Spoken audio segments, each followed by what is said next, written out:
¿Cuáles son tus historias de terror más espeluznantes que realmente son ciertas? Descubrí que tenía un acosador porque mi amiga tomó prestado mi auto. Vivía sola a los 18 años en mi propio apartamento. Un día, mientras buscaba un par de ropa que me encantaba, noté que me faltaban muchas de mis prendas de ropa interior favoritas. Busqué por todas partes, pero no lograba entender dónde estaban ni por qué faltaban. Honestamente, no le di demasiada importancia, y ese fue mi error. Tenía un horario de trabajo constante, pero esa semana intercambié mi día libre con una compañera de trabajo. Coincidentemente, mi amiga necesitaba tomar prestado mi auto porque había tenido problemas con su coche el día anterior. Mi amiga pasó temprano por la mañana a recoger las llaves, y yo volví a la cama. Sin embargo, poco después de la hora en la que normalmente estaría en el trabajo, me desperté al escuchar un ruido extraño. Era mi puerta principal abriéndose. Me senté en la cama y escuché, sin estar segura de si realmente estaba oyendo lo que creía, pero, efectivamente, escuché a alguien entrar. Esa persona caminó directamente hacia mi habitación y, para horror de ambos, cruzamos miradas. Casi me muero del susto, y claramente esa persona también. Inmediatamente salió corriendo, mientras yo me quedé congelada de la impresión. Era el hombre que me había hecho el cambio de aceite unos meses atrás. Unos meses antes, había ido a Jiffy Lube, una cadena de automóviles, para un cambio de aceite, y el mismo hombre que me atendió era el que había entrado en mi apartamento. Tras una extensa investigación policial, descubrí que había estado fijándose en mi apartamento y memorizando mi rutina. Después de que salía para el trabajo, él abría mi cerradura, robaba mi ropa interior y se quedaba en mi apartamento. Le dijo a la policía que solo quería estar más cerca de mí antes de animarse a hablarme. Esta historia no fue para nada espeluznante para mí, pero probablemente aterradora desde la otra perspectiva. Tenía un perro grande y nos gustaba caminar por el bosque por la noche. Nunca nos encontrábamos con nadie allí, probablemente porque era un viejo bosque europeo, de noche. A mi perro le encantaba, porque podía andar suelto un rato y correr. Así que, una noche de invierno, me sorprendió ver una luz a lo lejos, avanzando hacia nosotros por el sendero principal. Poco después escuché el chirrido de una bicicleta y el ruido de las ruedas sobre hojas secas. Para no alarmar a esta persona, llamé a mi perro y me aparté un poco del camino, donde me agaché a su lado sujetándolo del collar. El ciclista se acercó más, y pude ver que conducía con una mano mientras usaba la luz de su teléfono para iluminar el sendero. Estaba justo encima de nosotros cuando, de repente y sin ningún motivo aparente, dirigió su luz hacia el bosque y directamente hacia nosotros. Puedo imaginar bien cómo debo haberme visto, agachado en medio de un bosque oscuro y espeluznante a las 23, con un abrigo negro de invierno y una capucha, acompañado por un perro enorme. Lo escuché decir, mierda cuando procesó esta visión de horror, seguido de un rápido mierda mierda mierda que se desvanecía en la distancia mientras pedaleaba por su vida. Tengo parálisis cerebral, pero siempre he trabajado, durante y después de la universidad, a veces teniendo 2 o 3 empleos al mismo tiempo. Cuando ocurrió este incidente, tenía 22 años, estaba alquilando un bungalow y vivía sola. Estaba camino al trabajo, mi empleo principal en ese momento era como asistente de danza, fitness y terapia de juego para un grupo de terapeutas que trabajaban con jóvenes con discapacidades físicas, de aprendizaje y trastornos de conducta extremos. Como usuaria de silla de ruedas a tiempo completo, tenía que usar un taxi para ir y volver del trabajo. Aunque la mayoría de los conductores de la compañía eran amables y confiables, había algunos sospechosos, como en cualquier ámbito. Yo podía transferirme fácilmente, así que todo lo que los conductores tenían que hacer era sostener mi silla de ruedas, plegarla y ponerla en el maletero. Ese día, el conductor llegó tarde, a las 8:30 de la mañana. Procedí a transferirme, pero sentí que él estaba demasiado cerca detrás de mí, su mano rozó ligeramente mi espalda y mi trasero. Vale la pena mencionar que ya había tenido algunos problemas con este hombre antes, principalmente comentarios obscenos y propuestas para salir a tomar algo. Le dije que no, él reaccionó de manera desagradable y terminé reportándolo a la compañía. Como estoy discapacitada, no podía hacer mucho en ese momento porque estaba sosteniéndome para transferirme y no podía soltarme de la puerta. Le grité, logré girarme para sentarme en el coche, y le dije que nunca volviera a hacer eso. Él simplemente se rió y me lanzó una sonrisa burlona. Comenzamos el viaje, y unos 10 minutos después me di cuenta de que no íbamos por la ruta habitual hacia el centro donde trabajaba. Estaba enojada y, además, ya estaba llegando tarde al trabajo, así que le pregunté sobre esto. Él ignoró mis preguntas y, con una voz fría, dijo, ¿sabes que vivo por aquí? Podría llevarte a mi piso donde están mis 3 amigos y no podrías hacer nada al respecto. Cuando dijo eso, sentí un pánico absoluto por dentro, pero logré responder con la voz más firme que pude, si llego más tarde, en el trabajo van a llamarme y tienen los datos de tu compañía. Con eso, él me miró con una expresión de enojo. Después de un rato, reconocí la ruta habitual hacia mi trabajo. Cuando llegué, mi jefe estaba preocupado. Vio al conductor, a quien tampoco soportaba, y me preguntó si estaba bien. Después de un tiempo, pude contarle a mi supervisora lo que había sucedido. Ella llamó primero a la compañía de taxis y luego a la policía, que vino a entrevistarme en el trabajo y luego habló con el hombre. No sé qué pasó con él, pero nunca lo volví a ver. Mi familia vivió en un dúplex hasta que tenía unos 9 años, y la otra familia era bastante decente, excepto por algunas discusiones y borracheras ocasionales. La casa junto a la nuestra estaba habitada por una pareja mayor, probablemente en sus 50 años. Aunque casi nunca veía al esposo, la esposa era un auténtico desastre. Constantemente salía de su casa a gritarme a mí y a mi hermana, nos insultaba, éramos solo unas niñas, y nos amenazaba. Ella y mi madre se peleaban constantemente. Esta señora me llamó con la palabra con P cuando yo tenía 7 años. Nuestras entradas de autos estaban conectadas y a menudo andaba en mi bicicleta por allí. Una noche, ya estaba oscureciendo, alrededor de la hora de la cena, y mi mamá me había mandado a jugar afuera. Escuché unos gritos, así que me acerqué a mirar por la ventana de la casa de esta pareja.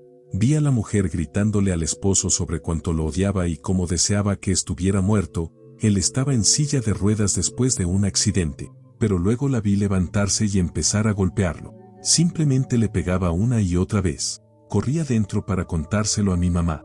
Ella llamó a la policía, aunque estaba algo escéptica. Un poco después, esta mujer comenzó a comportarse sospechosamente amable conmigo, haciéndome preguntas y hablando por teléfono.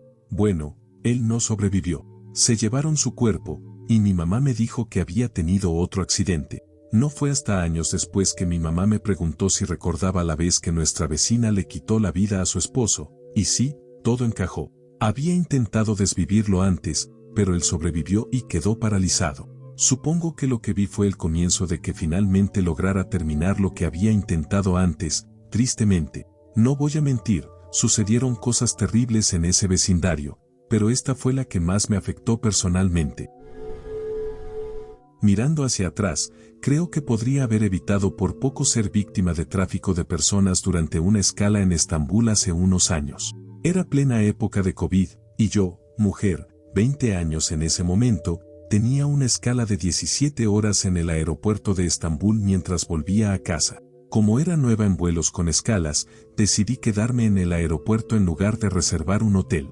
Antes de mi primer vuelo, una mujer de mediana edad, con aspecto amigable, inició una conversación conmigo. Me preguntó sobre mi destino y, casualmente, iba al mismo lugar. Mencionó que estaba visitando a una amiga de vacaciones, lo cual me pareció extraño, dado que en ese momento los vuelos de regreso estaban siendo cancelados constantemente, pero parecía agradable, así que no le di mayor importancia. Cuando aterrizamos en Estambul, me quedé deliberadamente atrás para evitar más conversación, pero ella me esperó cerca de la zona de tránsito. Me preguntó dónde me iba a quedar e insistió en que la acompañara, diciendo que era su primer vuelo con conexión y que se sentía nerviosa estando sola en un país extranjero. Incluso mencionó que tenía una habitación en un hotel de lujo. Decliné educadamente, principalmente porque la idea de pasar la noche con una desconocida me parecía extraña, no porque me sintiera incómoda, todavía. Sin embargo, ella siguió insistiendo,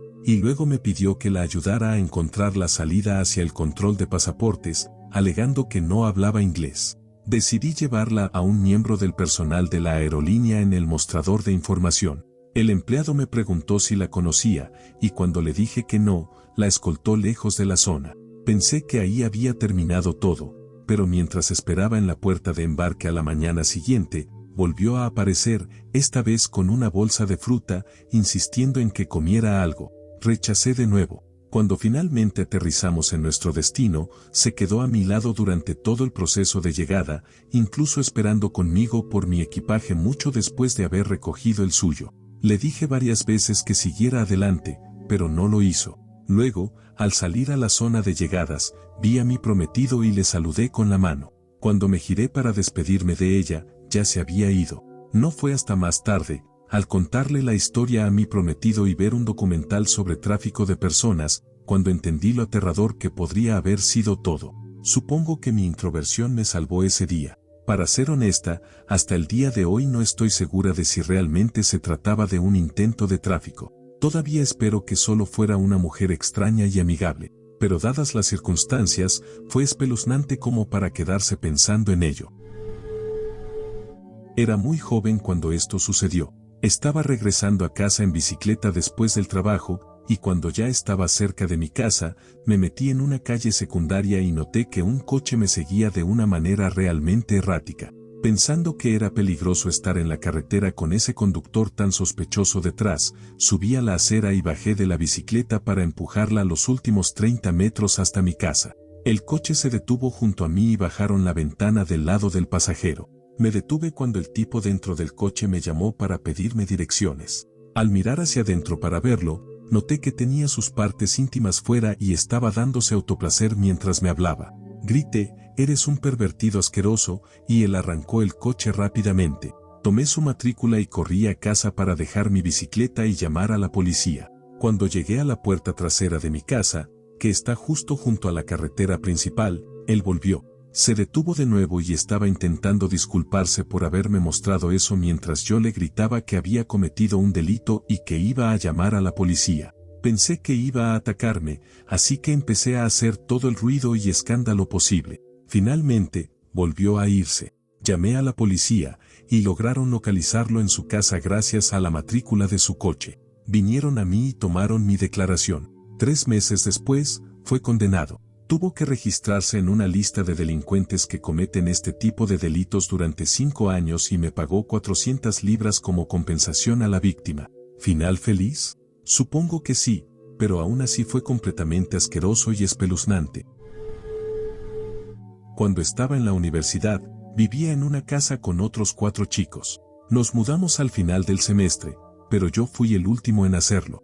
Estuve solo en la casa durante aproximadamente una semana antes de mudarme. 2 días después de haber sacado todas mis cosas, regresé a la casa para hacer una última revisión antes de entregar las llaves al propietario. Cuando llegué, las luces estaban encendidas, lo cual fue un poco extraño, pero pensé que probablemente me había olvidado de apagarlas la última vez que estuve allí.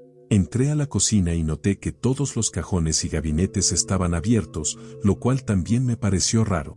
Entonces me di cuenta, todos los cajones y gabinetes de la casa estaban abiertos, y todas las luces estaban encendidas. Mientras procesaba esto, noté huellas de lodo por todo el suelo de la cocina. En ese momento, salí corriendo hacia mi coche, revisé el asiento trasero, y me fui rápidamente. Llamé a todos mis compañeros de casa, pero ninguno de ellos había regresado desde que se mudaron. Contacté a la policía, quienes vinieron a la casa y realizaron una inspección conmigo. No había nadie en la casa, pero encontramos el punto de entrada, una de las ventanas del dormitorio. Habían roto la malla mosquitera de la ventana, dejando huellas de lodo pesadas junto a ella. Teníamos una cerca de madera en el patio trasero, y 2 de las tablas habían sido arrancadas. Las huellas iban desde la cerca hasta la ventana del dormitorio. Fue increíblemente escalofriante pensar que alguien probablemente estaba observando la casa. Igualmente inquietante fue ver la evidencia física de todo el proceso, arrancar las tablas de la cerca, entrar por la ventana y el camino que siguieron mientras saqueaban la casa. Más inquietante que espeluznante, pero definitivamente extraño. Soy técnico en emergencias médicas y, en ese momento, trabajaba en una ciudad universitaria de tamaño mediano. Muchas casas de estudiantes y otras viviendas económicas, casas compartidas, etc. Una noche, alrededor de las 3 de la mañana, nos enviaron a una casa muy promedio en una calle muy normal. La única información que nos pasaron fue que había sangre por todas partes y que el que llamó pensaba que su compañero de casa se había cortado. Llegamos prácticamente al mismo tiempo que la policía, supongo que los enviaron debido a la posible mención de un cuchillo, no estoy seguro. Entramos detrás de ellos y la casa estaba cubierta de rojo. No era una capa gruesa por todos lados, pero había gotas por el suelo y manchas en cada pared. He visto mucha sangre en este trabajo, y esta era relativamente fresca. Parte estaba coagulada, mucha seguía líquida, pero nada estaba seco, así que calculo que llevaba ahí alrededor de una hora. En la planta baja de la casa había un dormitorio, una sala de estar y una cocina con una puerta trasera que daba al jardín. Arriba había un baño y 3 dormitorios más, todos alquilados individualmente por personas que probablemente no se conocían muy bien.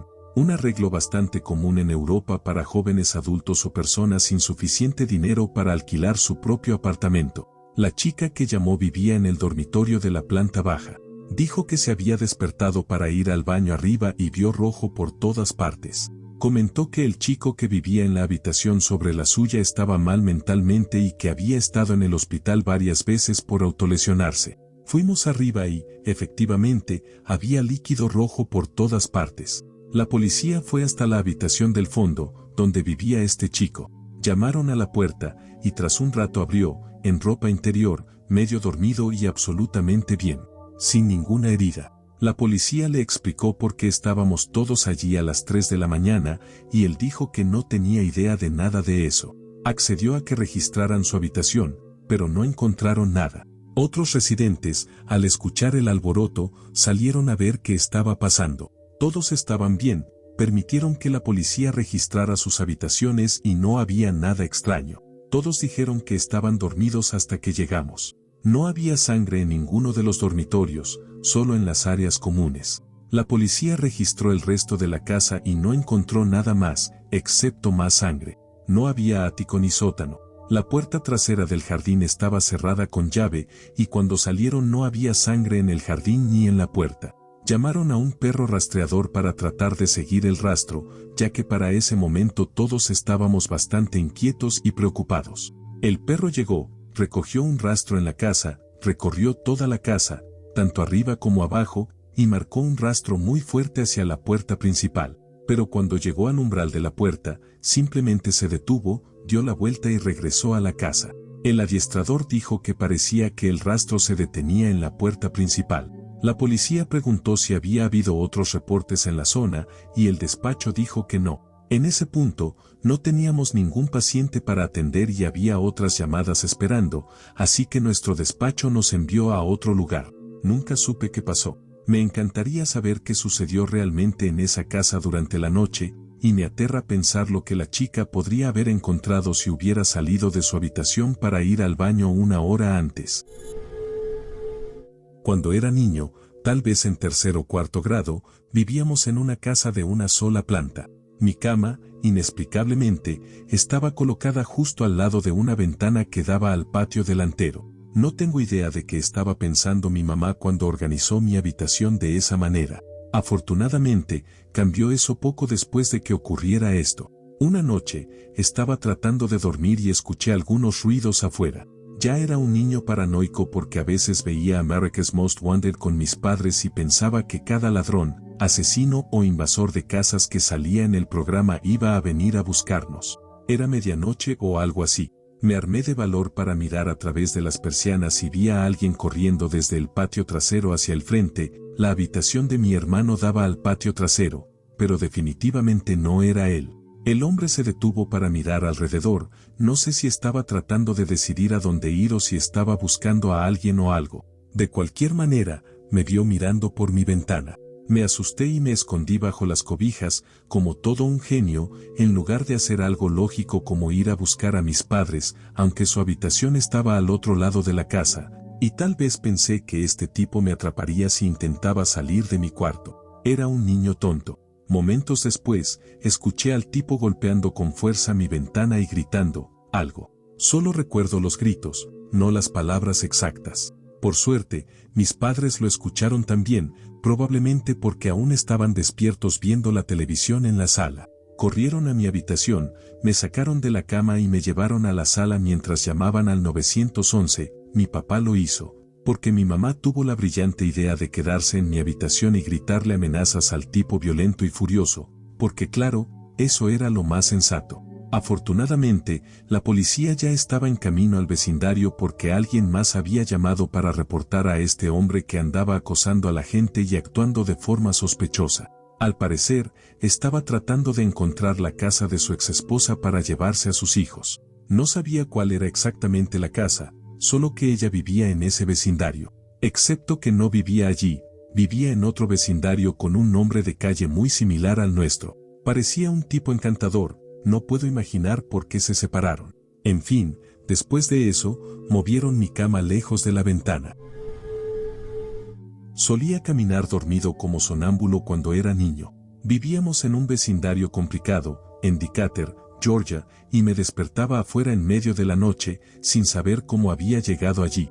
Luego tenía que caminar de regreso a casa y entrar por la puerta, que siempre dejaba abierta, adentrándome en la oscuridad con la posibilidad de que alguien estuviera al acecho. Sin embargo, el momento que más me aterrorizó fue cuando tenía unos 9 años. Me desperté y me encontré con las cortinas de la habitación abiertas, mirando fijamente por la ventana. A medida que iba tomando conciencia, noté a un hombre muy grande y completamente calvo, sin cabello, cejas ni nada, mirándome fijamente y acercándose lentamente hacia la ventana, cada vez más cerca de mi rostro. Tenía una expresión de desconcierto, como si no entendiera lo que estaba viendo. En ese momento me di cuenta de lo que estaba sucediendo y comencé a gritar incontrolablemente, congelado en mi lugar y orinándome en la pierna del puro miedo. El hombre se asustó, gritó con un tono agudo, hizo un movimiento de rodar por el suelo y salió corriendo en un extraño zigzag, como si estuviera esquivando balas. Mi mamá se despertó y pensó que probablemente había tenido una pesadilla. A la mañana siguiente encontramos un destornillador en el porche delantero y daños en el marco de la puerta y en el picaporte. Todavía me pongo nervioso cuando cuento esta historia, pero ahora casi siempre me río hasta llorar. Nunca olvidaré la expresión en su rostro cuando empecé a reaccionar y a gritar, ni su chillido agudo, ni cómo salió corriendo, rodando y zigzagueando calle abajo como en una escena de película. Cuando estaba en la escuela primaria, mientras jugaba afuera durante el recreo, un SUV plateado se estacionó al lado de la carretera, cerca de la puerta de la cerca. Un hombre sin rasgos distintivos, quizás de unos 30 y tantos años, se acercó a la puerta. No sé si fue porque yo estaba más próximo a la cerca o por alguna otra razón, pero me vio y me llamó para tener mi atención. Algo dentro de mí gritó que no me acercara, así que le hablé manteniéndome a unos 5 metros de la cerca. Me dijo que conocía a mi papá y que lo habían enviado para recogerme. Era una niña crédula, así que le creí. Iba a salir temprano de la escuela. Comencé a caminar hacia él, pero en el último segundo me di cuenta, no puedes salir de la escuela sin que te registren en la oficina. Entonces le dije que tenía que ir a la oficina a firmar mi salida, y que no se preocupara, yo le diría a la maestra que estaba allí para recogerme. Estaba súper emocionada de salir temprano ese día, así que fui con la maestra que estaba supervisando el recreo y le dije felizmente que el amigo de mi papá había venido a recogerme y que ahí estaba él. El SUV arrancó justo cuando se lo dije, y pensé seriamente que el hombre estaba moviendo el auto para estacionarlo y luego ir a la oficina a registrarme. La maestra terminó el recreo de inmediato y llamó a todos para que entráramos, lo cual me pareció extraño porque no parecía haber pasado tanto tiempo como de costumbre. El hombre nunca fue a la oficina para firmar mi salida, y yo estaba realmente decepcionada. No entendí lo que casi había sucedido hasta muchos años después, y no tengo idea de qué hicieron las maestras. Ni siquiera sé si le contaron a mis padres lo que pasó o si había cámaras para revisar, ya que esto ocurrió a finales de los años 90. Cuando tenía unos 10 años, solía salir a caminar con mi papá y nuestro perro por la noche. Mi papá siempre aprovechaba ese tiempo para mover su camioneta de trabajo debido a las restricciones de estacionamiento en nuestro pueblo. Una noche, estaba sentado en un banco en una calle residencial, frente a una estación de bomberos, con nuestro perro. Mi papá estaba estacionando la camioneta en un aparcamiento detrás de mí, a unos 100 metros de distancia. Miré hacia arriba y, de repente, vi una minivan blanca al otro lado de la calle frente a mí.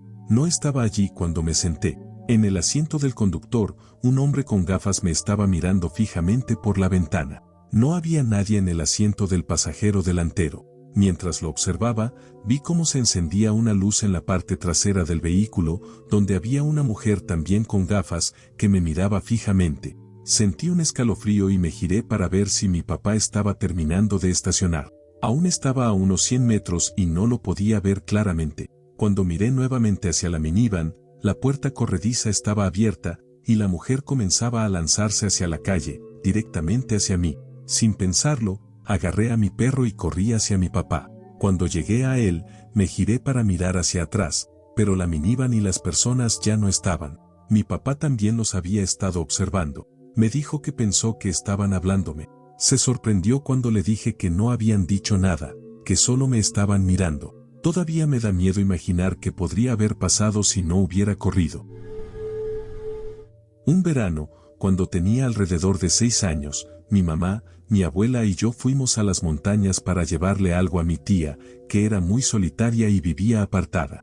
De camino de regreso, nos perdimos, tan perdidos que se hizo de noche. Por aquel entonces no existía el GPS. Condujimos durante horas y, finalmente, llegamos a un claro donde había una fila de casas suburbanas perfectamente alineadas una frente a la otra. Eran todas blancas, uniformes y en una fila ordenada, pero estaban talladas en medio del bosque profundo, con la línea de árboles a unos 1,5 metros de la parte trasera de las casas. No había coches, ni luces, ni señales de vida, hasta que llegamos al final del camino, donde había una enorme iglesia blanca en el centro, frente a la carretera. Mi mamá le dijo a mi abuela que diera la vuelta de inmediato. Mi abuela seguía diciendo que tal vez podrían darnos indicaciones, pero mi mamá insistía cada vez más histérica, diciendo que esto no estaba bien y que teníamos que irnos ya. Mi abuela giró el auto, y mientras lo hacía, un grupo de personas con túnicas blancas salió de la iglesia con escopetas. Salimos de allí a toda velocidad. Varias horas después, encontramos una gasolinera y logramos salir del bosque. Preguntamos por el lugar, y nos dijeron que había un culto en algún lugar del bosque profundo. No se sabía mucho más, aparte de que no eran personas amigables. Posiblemente todavía estén ahí 20 años después. En mi ciudad hay un canal con varios puentes que lo cruzan, uno de ellos es un pequeño puente metálico abatible para bicicletas y peatones. Es como un esqueleto de barras de hierro con un camino de madera en el centro. Tiene muchos espacios grandes entre las barras. Cuando era pequeño, no recuerdo la edad exacta, pero tenía menos de 10 años, estaba andando en bicicleta con mis padres y hermanos por el canal y estábamos a punto de cruzar ese puente. Mi hermano y yo íbamos adelante, demasiado cerca uno del otro, lo que provocó que chocáramos y cayéramos con las bicicletas. Mi hermano cayó en el camino, pero yo estaba demasiado cerca del borde y me fui por uno de esos huecos. El puente en sí estaba a solo 1 metro sobre el agua, y esto ocurrió justo en el borde. Recuerdo perder el control de mi cuerpo, caer al agua fría y oscura, y luchar por mi vida. Era un niño. No sabía nadar. De alguna manera logré agarrarme a una de las barras metálicas, aferrándome con todas mis fuerzas. Pánico. Esa es la única palabra que describe lo que sentí. Todo esto ocurrió en cuestión de segundos, pero para mí se sintió como una eternidad. De repente, escuché un chapuzón y sentí a mi papá junto a mí en el agua, levantándome. Y eso fue todo. Me sentí tan avergonzado que hasta el día de hoy, ahora tengo 19 años, solo se lo he contado a un puñado de personas. Soy oficial de prisiones, lo cual ya es bastante aterrador de por sí. Como mujer, tuve la suerte de tener una entrenadora muy experimentada y directa durante mi formación en la academia. Ella siempre me decía, confía en tu instinto. Esa lección terminó salvándome. Un día, mi compañero masculino se fue al baño, dejándome sola con unos 80 prisioneros masculinos. De repente, todos comenzaron a gritar que alguien en la celda 39 estaba teniendo un ataque al corazón. La celda 39 estaba en el nivel superior, difícil de ver desde fuera. Me pedían a gritos que subiera a ayudar. Les dije que esperaran, que necesitaba a mi compañero antes de hacer nada. Ellos seguían insistiendo, diciendo que no había tiempo, que debía ir de inmediato. Pero algo no se sentía bien. Mantuve mi posición y esperé. En cuanto mi compañero abrió la puerta para regresar, todos los prisioneros se dispersaron de inmediato. Era una trampa. Querían que subiera sola para atacarme y probablemente matarme. Aún me pongo enferma al pensar en lo que podría haber pasado si no hubiera confiado en mi instinto y esperado. Nací y crecí en el sur de Estados Unidos, pero decidí mudarme a Minnesota a principios de los años 2000. Me trasladé con la intención de estudiar en la Universidad de Minnesota, ya que supuestamente tenían un buen programa de ciencias atmosféricas y conocía a personas que vivían en ese estado y a nadie en Oklahoma, que era otra opción. Al final, no fui a la universidad y me quedé a vivir con amigos. Comencé a salir con una chica canadiense y mi hogar estaba a unas 4 horas en coche de la frontera. Fue justo después de Navidad de ese año cuando estaba regresando de pasar tiempo con mi entonces novia. Salí de su casa al anochecer, que estaba a 1 hora de la frontera. Crucé sin problemas y empecé a conducir por la autopista 61, como lo había hecho decenas de veces antes. Para quienes no lo conocen, esta carretera corre junto al lago Superior y, a esas horas, solo la transitan los habitantes de los pequeños pueblos cercanos y camioneros que van de Duluth o Superior a Thunder Bay. El clima estaba despejado, las carreteras también, así que iba a unos 100 kilómetros por hora como de costumbre. Bueno, todo estaba bien hasta que encontré una mancha de hielo negro. Perdí completamente el control y me salí de la carretera. No sabía si acabaría en el bosque de un lado o en el parcialmente congelado lago Superior del otro. Por suerte, fui hacia el bosque, di varias vueltas de campana y terminé con el coche sobre las ruedas en un barranco poco profundo. Mi coche era difícil de ver a menos que alguien estuviera buscando específicamente. Creo que la temperatura estaba en un solo dígito. Esto fue antes de que los teléfonos celulares fueran comunes, y no había señal donde choqué. Estaba solo, congelándome, y en una carretera desolada cerca de una peligrosa mancha de hielo que podría provocar otro accidente. No sé cuánto tiempo estuve allí, pero eventualmente un habitante local me encontró y me llevó al hospital. De alguna manera, salí con unos pocos cortes y moretones por el accidente. Además de eso y del frío, estaba bien. Cuando volvimos a mi coche, el oficial de la policía estatal que estaba en la escena me dijo que, según todos los indicios, debería haber muerto. Si no directamente por el accidente, entonces por congelarme en esas temperaturas. No tenía forma de contactar a mis amigos ni a mi novia, y estaba al menos a 4 horas de casa. La persona que me encontró, un hombre llamado John, me ofreció quedarme en su casa hasta que alguien pudiera recogerme. Estuve con él hasta que un amigo en Duluth pudo venir a buscarme. John literalmente me salvó la vida, y nunca lo olvidaré. Después del accidente, estaba en un lugar que no conocía, de noche, en una carretera poco transitada, en invierno, congelándome. Cada momento que pasaba sin que pasara un coche o un camión pensaba que moriría de frío. Estaba absolutamente aterrorizado. Pero entonces John apareció y me salvó la vida, y por eso estaré eternamente agradecido.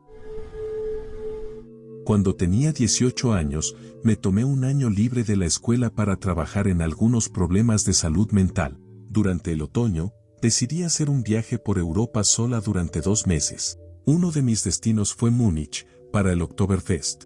Reservé una habitación doble en un hostal y conocí a Whitney, una estadounidense de Wisconsin que iba a regresar a casa en un par de días y quería disfrutar sus últimas noches de viaje antes de volver a Estados Unidos. Después de conocernos, decidimos caminar juntas hacia el Oktoberfest para intentar tomar unas cervezas y, con suerte, encontrar un asiento, lo cual es extremadamente poco probable sin reservaciones. Fue una caminata larga, así que cuando llegamos estábamos exhaustas y sedientas. Por suerte para nosotras, tan pronto como entramos, un grupo grande de chicos extranjeros nos vio y nos invitó a sentarnos con ellos. Éramos jóvenes y estadounidenses, y estos chicos eran franceses. Nosotras apenas hablábamos francés y ellos casi nada de inglés, pero logramos comunicarnos. Aceptamos las cervezas y, mientras nos emborrachábamos, noté que un chico en particular, vestido con lederhosen, el traje tradicional para esta festividad, y Whitney se estaban poniendo cada vez más cariñosos. Eventualmente, después de unas 3 o 4 horas, ella decidió ir al baño y yo la acompañé. Las filas para el baño eran enormes, y después de esperar un rato tras romper el sello, volví al puesto, pero mi amiga y el chico de lederhosen ya no estaban. Acababa de conocerla y parecía que estaba disfrutando, así que pensé que era adulta y había decidido irse con él. Esperé 1 o 2 horas y caminé de regreso al hostal sola. Cuando llegué al hostal, me encontré con una calle llena de patrullas de policía. Entré y me estaban esperando para tomar mi declaración y mostrarme un video de vigilancia de mi compañera de cuarto y un hombre desconocido. El video mostraba una grabación borrosa pero clara de mi nueva amiga siendo arrastrada a un baño por el hombre con Lederhosen. Unos minutos después, ella salió tambaleándose, sosteniéndose a sí misma, con sangre bajándole por las piernas y goteando en el suelo. Dio unos pasos antes de colapsar, y detrás de ella, el hombre con Lederhosen salió corriendo del cuadro y desapareció en la noche. Nunca olvidaré cómo se veía, pálida, asustada. La policía me dijo que no podían darme su apellido ni más información por razones de privacidad, pero mencionaron que fue llevada de emergencia al hospital y que estaba en cirugía. Se suponía que debía regresar a casa al día siguiente. Yo tenía un boleto de tren esa misma tarde. Nunca supe qué le pasó. Hace varios años, pasé por una etapa de impresión 3D. Compré una impresora barata en Amazon y comencé a imprimir cosas. Una de las cosas que me gustaba hacer eran litofanías. Son tiras muy delgadas de material impreso con diferentes grosores que muestran una imagen cuando les iluminas con luz. Me gustaba tomar fotos y videos de las impresiones y subirlos a TikTok e Instagram. Bueno, una vez, después de terminar de imprimir una litofanía de Gambito, Axman, quería tomarle una foto con una linterna iluminándola para mostrar cómo se veía. Pero, incluso con las luces de la casa apagadas, la luz ambiental que entraba por la ventana era demasiado brillante, así que decidí entrar al armario, apagar las luces y tomar la foto allí. Cerré la puerta, coloqué la litofanía con la linterna detrás en un pequeño estante y apagué las luces para tomar la foto. Casi de inmediato, escuché a alguien susurrar justo sobre mi hombro: «Oye, ¿qué estás haciendo?». Honestamente, me hizo saltar, porque no lo esperaba, y me giré tan rápido que empujé la puerta del armario para abrirla y ver quién me estaba molestando. No había nadie allí. Incluso si alguien hubiera estado y tratado de salir corriendo, habría tenido que bajar las escaleras hacia el primer piso tan rápido que habría escuchado sus pasos. La combinación de ese susto, seguido de abrir la puerta y no ver a nadie, me puso la piel de gallina como nunca antes. Estaba en shock. No creo en fantasmas, espíritus ni nada parecido, pero 100% experimenté algo que, al menos para mí, fue absolutamente real y que no puedo explicar. A veces incluso me pregunto si fue el inicio de algo como una demencia temprana o algo así. Hace unos 4 años, alrededor de las 3 de la mañana, mi hermana menor y yo estábamos llevando algunas cosas viejas al montón de basura a granel. Nos gustaba ayudar con las tareas y, además, estábamos aburridas. Estar afuera de noche nunca nos había molestado. Vivíamos en un callejón sin salida, bastante apartado en un vecindario con un enorme jardín y un trampolín al costado. Había muchos árboles alrededor. La luz exterior de nuestra casa se había arreglado recientemente, así que teníamos buena iluminación. Arrastramos las cosas hasta el montón y las tiramos ahí. Al darnos la vuelta para volver por la puerta lateral, vi una figura en el trampolín, sentada completamente erguida. Parecía estar en posición de piernas cruzadas, con la espalda recta. Su forma era humana, pero no tenía rasgos distinguibles desde esa distancia. Parecía estar cubierta por una tela delgada de color beige. Cuando me detuve, mi hermana seguía hablando y caminando. La agarré del brazo, y se congeló. Me miró y luego miró en la dirección en la que yo estaba mirando. Siempre teníamos una palabra clave: un no es broma, esto es serio. Cuando la dijo, ambas corrimos hacia la puerta principal en lugar de entrar por la lateral. Nadie nos creyó. Ella estaba histérica y yo estaba en estado de shock. Fue difícil dormir esa noche. Todavía no tengo idea de qué era. No podía ser un animal, tenía hombros y cabeza. Siempre estacionaba en un lugar específico en mi último trabajo, durante los 12 años que estuve allí. Era un área accesible al público, no un estacionamiento exclusivo de la empresa, pero nos pedían que aparcáramos al fondo del lote para que los lugares más cercanos quedaran disponibles para los clientes. Un día, encontré mi lugar ocupado por un Cadillac con vidrios oscuros. Me molesté de inmediato porque todos sabían que ese lugar era mío. Era turno de mañana, alrededor de las 4 de la mañana, así que no podía ser de uno de mis compañeros, ya que conocía los autos que manejaban. Quizás un nuevo empleado o alguien de otra tienda en la plaza. El coche seguía allí durante mi descanso para almorzar, cuando me iba a casa y también al día siguiente. Incluso cuando llegué para el turno de la tarde y estuve hasta el cierre a las 9:30 de la noche, el auto seguía en el mismo lugar. Había algo en ese coche que me molestaba profundamente. Literalmente, olía mal. Es el sur, pleno verano, y quién sabe qué estaba cocinándose dentro de ese auto. Mi papá, que fue infante de marina y luego policía, siempre me decía, si sientes que algo está mal, probablemente lo esté. Así que llamé al número de contacto de emergencias no urgentes de la policía. Me sentí como un idiota, pero cada vez que pasaba junto al coche, algo no estaba bien. Así que decidí reportarlo. Esperé más de una hora antes de que llegara alguien, y si no hubiera tenido el día siguiente libre, probablemente habría dicho, olvídalo. Pero esperé, principalmente porque puedo ser muy obstinado y, bueno, ese era mi lugar. Cuando llegaron los policías, parecían molestos, probablemente pensando que era otra de esas llamadas de no pueden estacionar aquí. Sin embargo, revisaron la matrícula del coche y entonces todo se volvió una locura. Querían mi información, que contactara a mi gerente, preguntaron si el lote tenía cámaras, si había tocado el coche, etc. Resulta que el coche estaba vinculado a una alerta Amber como el último avistamiento de una persona desaparecida, una niña de 15 años. Cuando abrieron el maletero, encontraron su cuerpo sin vida bajo una manta, el origen del olor. Había salido con su novio, mucho mayor que ella, controlador e inseguro, pero había decidido terminar la relación. Cometió el error de subirse al auto con él. Él la llevó a 3 condados de distancia, la lastimó y la metió en el maletero, donde luego no sobrevivió. Luego, simplemente dejó el coche allí y se fue. Nunca supe la hora exacta de su muerte, y a veces me atormenta pensar que podría haberla salvado si hubiera actuado antes. Así que sí, escucha a tu instinto, incluso si parece algo insignificante. A finales de los años 80 o principios de los 90, en Irlanda del Norte, cuando tenía alrededor de 7 u 8 años, viví una experiencia que me marcó profundamente. Era una tarde soleada, a eso del mediodía. Mi papá necesitaba devolver un libro a la biblioteca en Crumlin Road, una zona protestante o lealista de Belfast.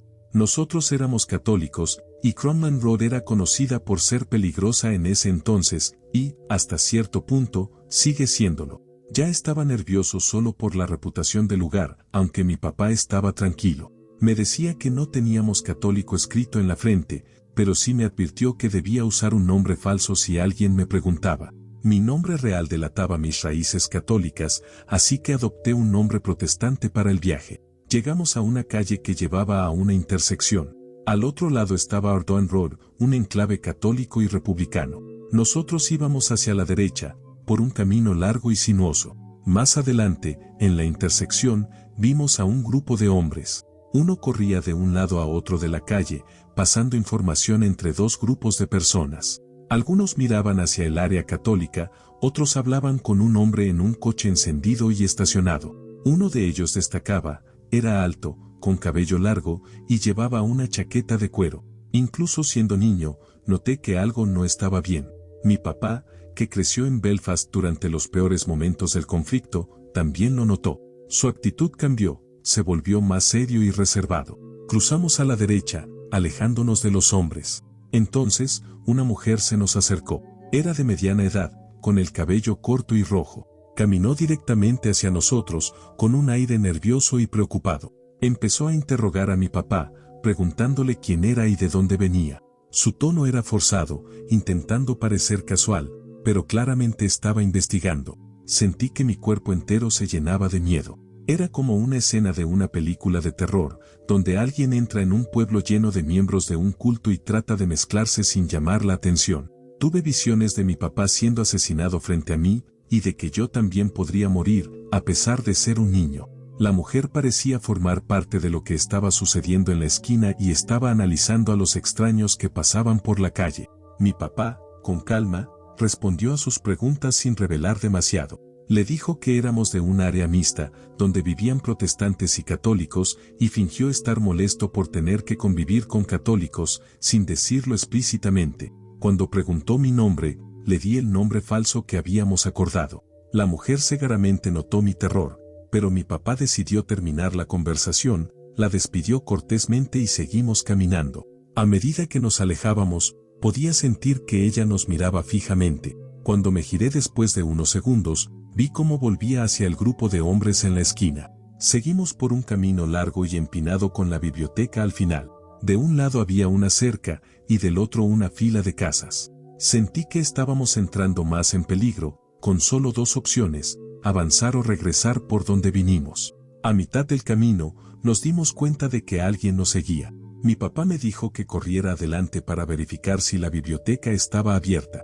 Aunque dudé, lo hice. Miré por encima del hombro, era el hombre de la chaqueta de cuero. Corrí hacia la biblioteca, haciéndome la cabeza con que escucharía un disparo en cualquier momento. Verifiqué la puerta y regresé corriendo. Al volver, vi que el hombre había dado la vuelta y estaba regresando por donde vino. Mi papá parecía tranquilo, pero caminaba con una rigidez que delataba que algo había pasado mientras yo estaba lejos. Me dijo que todo estaba bien y que estábamos a salvo. Cuando le pregunté sobre el hombre, me explicó que había esperado hasta que estuviera lejos para enfrentarlo. Se dio la vuelta, listo para cualquier cosa, pero el hombre inmediatamente bajó la cabeza, dio media vuelta y se fue. Esa tarde, apenas una hora después de estar allí, un taxista católico fue asesinado en esa calle. Los presentimientos de que algo terrible iba a ocurrir eran acertados. Esa noche, al ver las noticias sobre el asesinato, supe que habíamos presenciado la planificación de un crimen. Supe que habíamos estado en el centro de algo peligroso. Probablemente podría haber identificado a la mujer y al hombre de la chaqueta de cuero si la policía me lo hubiera pedido, pero eso nunca iba a suceder. Mi papá jamás se habría ofrecido como testigo, ni me habría expuesto a mí, contra un grupo así.